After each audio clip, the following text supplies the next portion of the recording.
I know the city held a few meetings addressing stormwater in a number of areas. What'd they say?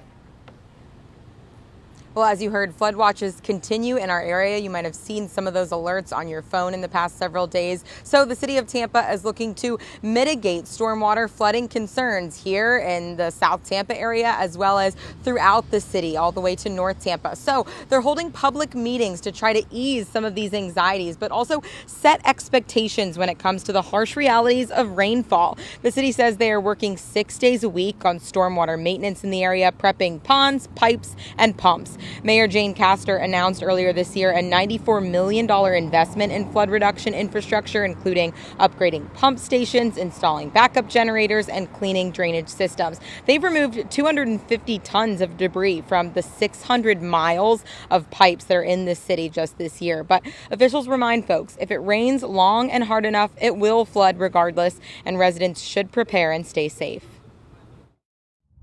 And so what we want to do through these meetings is communicate, let people know what we're doing as far as stormwater, and also to let the community understand that there is a threshold for how much stormwater can be handled through our systems. We had up to like 24 inches in our backyard.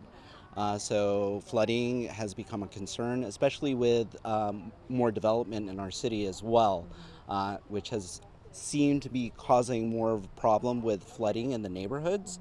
But tonight they addressed all those points.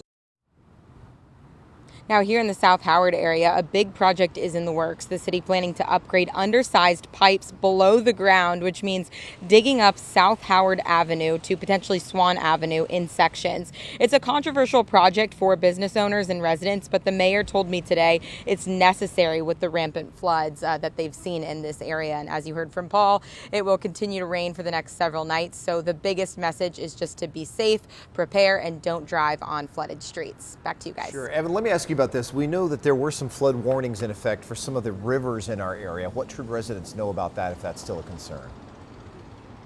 Yes, absolutely. There have been flood warnings for the Alafaya River this week. They say it could rise up to 15 feet. Now, the good thing, we've reported in that area, residents are very aware of flooding when it comes to living by the Alafaya River. It's still very dangerous, so they'll need to take precautions, obviously, over the next several days. But the most important thing to note is that the topography, the landscape of Florida is very different than it is where we saw that tragedy in Texas.